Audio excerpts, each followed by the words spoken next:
Gracias.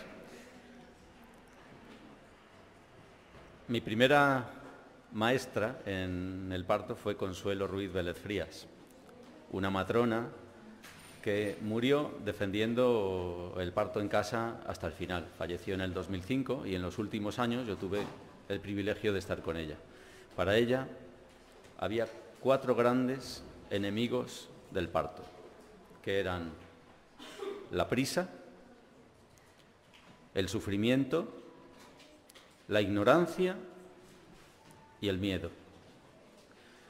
Muchas habréis pasado por partos y muchos habéis acompañado partos, entonces estos factores resultan prácticamente obvios. Pero me voy a detener en uno de ellos, que es quizá el más difícil de entender cómo se puede abordar, que es el miedo. Si a alguien de nuestra sociedad le decimos la palabra parto, la primera palabra que se le asocia en su mente probablemente sea miedo.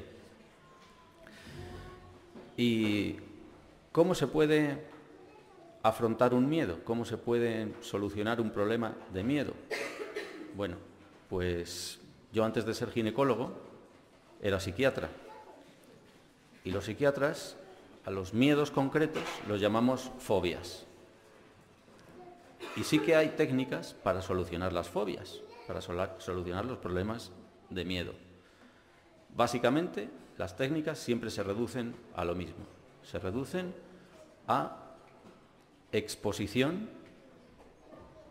a aquello a lo que se tiene miedo. Luego hay muchas variedades, ¿no? Se puede hacer una exposición gradual, se puede hacer una exposición al miedo con la imaginación, sin que aquello a lo que tienes miedo esté en el momento. Por ejemplo, si alguien tiene miedo a los aviones, pues en la consulta un psicoterapeuta puede ir acercándose progresivamente al tema de aviones con distintas fórmulas, en un estado de relajación, etc.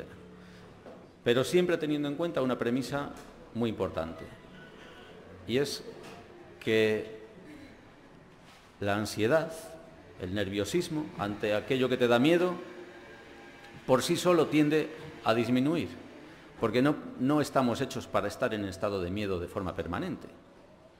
Entonces, si te aproximas y ves de cerca eso a lo que tienes miedo, llega un momento en que tu ansiedad va a bajar. Al principio suben las pulsaciones, no sube la tensión arterial, a lo mejor sudamos, pero luego poco a poco va bajando.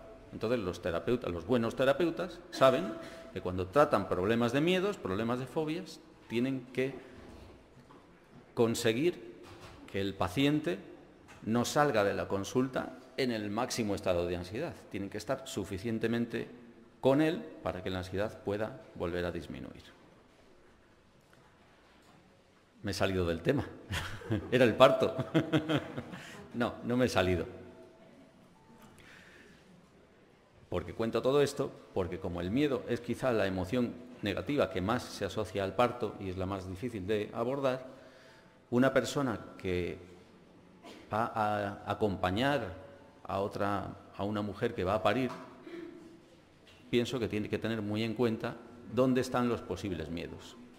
Entonces, teniendo en cuenta esto que he dicho, lo mejor que se puede hacer es sondear, preguntar a la mujer embarazada por todas las posibilidades de elementos de miedo que pueda haber, porque pueden ser insospechadas. No todo es el miedo a la hemorragia y a morir en el parto. No, hay muchísimos miedos. Es el miedo a que la relación con tu pareja después no sea la misma. El miedo a que tu vida profesional cambie y ya no puedas volver a lo que estabas. El miedo a no desarrollarte como persona en otras facetas, etc. El miedo a no ser capaz de cuidar o de criar, no tener el tiempo suficiente. Son muchos miedos, pero la forma de abordarlos siempre se basa un poquito en lo que he dicho. Lo que os estoy contando ahora es un breve resumen de las necesidades emocionales de la mujer de parto. he empezado hablando de los 4 enemigos del parto emocionales que Consuelo tenía en cuenta: la prisa, la ignorancia, el miedo y el sufrimiento. y me estoy centrando en el miedo. El miedo, desde luego, influye mucho más de lo que pensamos. Yo cuando trabajaba en el Hospital Clínico San Carlos, era el año 2004 y ocurrió una cosa que me abrió las puertas a poder hacer un estudio sobre en qué se podría manifestar el miedo. En el parto, me refiero, en qué parte, en qué faceta del parto se podía manifestar el miedo. Y entonces, el evento que ocurrió, que yo aproveché para eso, fue el ataque terrorista que hubo el 11 de marzo del 2004. Yo pensé, si estos días, los siguientes al ataque terrorista, todos estamos con el miedo en el cuerpo, mucha gente no coge el metro, mucha gente no coge el tren, la gente está muy preocupada de que pueda haber más ataques terroristas, de que pueda haber una guerra. Yo dije, esto se tiene que estar manifestando en algún parámetro que sea fácil de medir y por tanto fácil de investigar.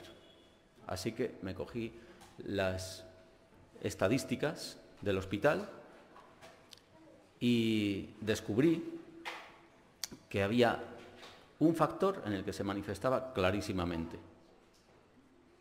Yo miré varios factores, miré a ver si los partos se adelantaban, a ver si había más cesáreas, etcétera, etcétera. Pues el factor que descubrí que sí que se manifestaba claramente era la rotura prematura de membranas, cuando se rompe la bolsa sin haber empezado el parto. Así que mis resultados preliminares se los conté a Michel Odent, que en aquellos días le acababa de conocer, y le pareció una idea fabulosa. Me ayudó muchísimo y entre los dos publicamos el artículo en una revista científica, en la revista Birth. Así que, desde luego, los factores emocionales son clave en el parto. Michel Odent nos ha enseñado muchísimas cosas, pero quizá lo más específico que él ha empezado a defender y que luego muchos le hemos seguido es que una de las claves más importantes para que el parto se desarrolle bien es desactivar el neocórtex. Desactivar el cerebro lógico, el cerebro de la razón. Pero claro, ¿dónde está el interruptor? Es muy fácil decirlo. En fin, Michel Odent pues, nos habla de muchas cosas que lo activan. Entonces esas cosas no hay que hacerlas. Activan el neocórtex, el que nos pregunten cosas. Es lo que más activa el neocórtex, porque tienes que pensar lo que vas a responder y las palabras que vas a usar para responder. Entonces, desde luego, eso sí sabemos que es lo que no hay que hacer con una mujer que está embarazada, que está pariendo, preguntarle cosas. Como hacen en los hospitales. ¿Cuándo te hiciste la ecografía del segundo trimestre? Y tú estás ahí con las contracciones. Te saca completamente del rollo. Hay más cosas. Sabemos que las luces excesivas pues sobran en general, porque luego hay muchas variaciones, pero a la mayoría de las mujeres cuando están de parto pues les gusta más una luz tenue o como mucho una luz natural. El ruido, las voces de otras personas, por supuesto, activa nuestro neocórtex el que nos metan miedo. Todos los enemigos del parto que reconocía Consuelo Ruiz están aquí también.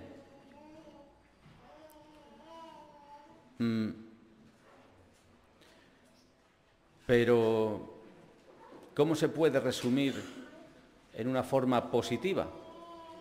Porque, como he dicho antes, ¿dónde está el interruptor? Si lo describimos todo de forma negativa, es más difícil llegar a la solución. Yo, en el tiempo que llevo asistiendo a partos de la forma más respetuosa posible, he ido pasando por varias facetas en cuanto a lo emocional. Por supuesto, la primera faceta, la primera parte, la primera forma de abordar las emociones del parto fue la de confiar en tu propio cuerpo.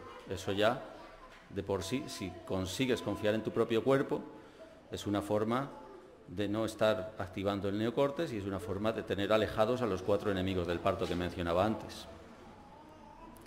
Yo a lo mejor lo tenía un poquito más fácil porque, aunque he dicho que mi primera maestra en el parto fue Consuelo Ruiz, tuve una maestra mucho antes que ella.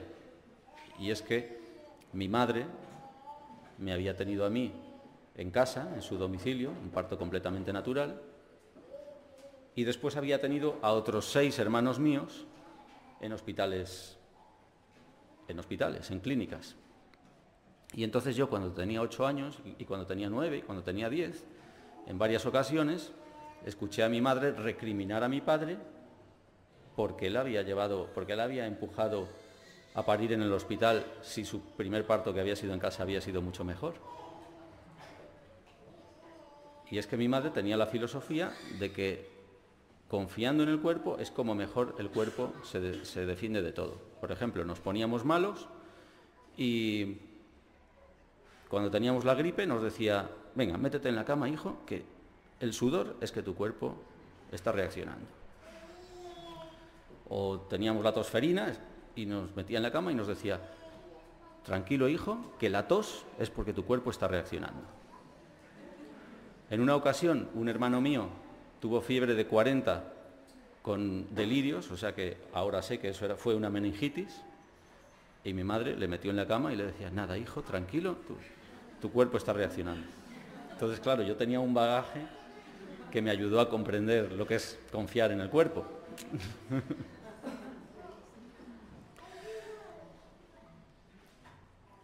Pero si yo tuviera que resumir ahora con lo que yo he ido aprendiendo, ¿qué se le puede transmitir a una mujer para que tenga el estado emocional adecuado durante el parto? Yo lo que le diría es: entrégate, ponte en manos del universo, ponte en manos de tu cuerpo. Así que, qué curioso, porque yo me he opuesto mucho a la religión durante muchos años. He pensado que todos los males provenían de la religión y ahora resulta que estoy redescubriendo que había muchas cosas, muchos elementos de la religión que a lo mejor resulta que estaban muy bien. Y que, claro, uno tiende a decir o todo o nada, o ese es malo y ese es bueno. Bueno, yo ahora ya creo que no hay tanto malos y buenos. Porque resulta que de muy pequeño también me enseñaron que a la Virgen María, cuando se le apareció el arcángel, lo que le dijo es... ¡Ay, se me ha ido la olla, perdón!